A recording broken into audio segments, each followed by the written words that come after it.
Assalamualaikum warahmatullahi wabarakatuh. Perkenalkan, nama saya Kusratul Badri Hasan, NIM E2019-3133, Prodi Akuntansi Syariah 3, Fakultas Ekonomi dan Bisnis Islam. Di sini saya akan menjelaskan tentang makalah yang saya buat, tugas yang diberikan oleh Bapak dosen Abdul Wadud Nafis, LCMEI, selaku dosen pengampu mata kuliah Ekonomi Makro Islam, yang berjudul Pengantar Ekonomi Makro Islam. Yang pertama, pengertian ekonomi. Sebenarnya pada video saya yang kemarin sudah dijelaskan apa itu ekonomi.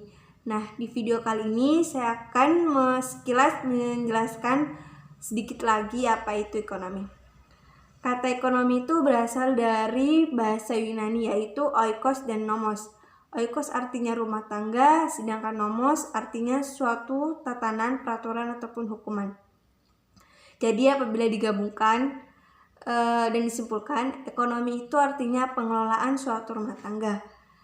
Adapun ilmu ekonomi adalah suatu ilmu yang membahas dan mempelajari tingkah laku manusia dalam produksi usahanya lalu dikembangkan kembali. Ada 3 pembagian ekonomi. Yang pertama yaitu ekonomi deskriptif, ekonomi terapan, dan ekonomi teori. Sudah saya jelaskan pada video saya yang kemarin bahwa ekonomi deskriptif itu adalah ilmu yang bahas secara apa adanya tentang kehidupan perekonomian dalam suatu waktu tertentu. Yang kedua, ekonomi terapan. Ekonomi terapan adalah ilmu yang bahas secara khusus tentang penerapan perekonomian suatu rumah tangga produksi. Yang ketiga yaitu ekonomi teori. Ekonomi teori ini adalah ilmu yang membahas tentang gejala-gejala ataupun permasalahan yang timbul akibat ulah manusia. Ilmu ekonomi itu dibagi menjadi 2, yaitu ilmu ekonomi makro dan ilmu ekonomi mikro. Ilmu ekonomi makro adalah ilmu ataupun teori yang bahas tentang ekonomi secara menyeluruh. Yang kedua yaitu ekonomi mikro. Ilmu ataupun teori yang membahas tentang unit-unit individu seperti perusahaan dan rumah tangga dalam mengalokasikan pendapatan untuk membeli barang ataupun jasa yang bermacam-macam. Yang kedua yaitu perbedaan ekonomi mikro dan makro. Dari PPT yang saya buat sekarang dari bidang kajian sasaran analisis. Ekonomi mikro bersifat global, yaitu semua tindakan konsumen. Sedangkan ekonomi mikro, seorang konsumen bersifat individu. Dalam bidang pilihan analisis, ekonomi makro, kebijakan pemerintah dan campur tangan pemerintah, masalah utama dalam setiap perekonomian, permintaan dan penawaran dalam kegiatan ekonomi. Sedangkan ekonomi mikro mencapai kepuasan yang maksimum dan mengembangkan penggunaan sumber daya. Yang ketiga dalam bidang proses penentuan harga, mengabaikan perubahan yang bersifat relatif antar industri.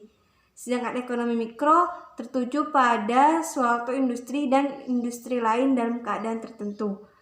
Yang keempat, dalam bidang total pendapatan. Ekonomi makro, total peningkatan pendapatan dan pengeluaran adalah tujuan utama. Sedangkan ekonomi mikro, pendapatan dari semua konsumen diasumsikan dengan cara mengalokasikan barang yang sudah ada. Selanjutnya, pengertian ekonomi makro Islam. Adapun pengertian ekonomi Islam itu sendiri adalah suatu ilmu yang pelajari dan membahas tentang tingkah laku manusia ataupun perilaku manusia dalam memenuhi segala kebutuhannya untuk mencapai kebahagiaan yang berdasarkan dengan prinsip-prinsip Islam dan bersumber dari Al-Quran, As-Sunnah, Al-Ijma', yang terakhir adalah Al-Qiyas. Perbedaan ekonomi makro Islam dan makro konvensional. Perbedaan ekonomi makro Islam dan makro konvensional dapat dilihat dari segi yang pertama rumah tangga, yang kedua produsen, yang ketiga pemerintah, yang keempat lembaga keuangan, dan yang terakhir adalah negara lainnya. Yang pertama rumah tangga. Dalam ekonomi makro Islam, belanja antar mengkonsumsi terikat dengan kehalalan jenis-jenis pekerjaan yang dijual. Sedangkan ekonomi makro konvensional menerima penghasilan dari para produsen dan penjualan tenaga kerja mereka berupa upah, dividen, dan dari menyewakan tanah hak milik mereka. Selanjutnya, produsen.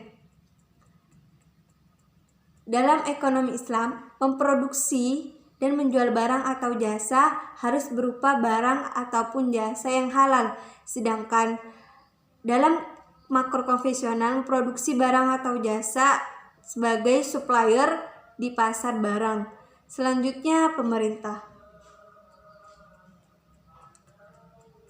Dalam ekonomi Islam, pinjaman adalah pembiayaan yang harus sesuai dengan prinsip syariah dan terbebas dari riba. Sedangkan ekonomi makro konvensional meminjam uang dari luar negeri tanpa melihat ada unsur riba atau tidak.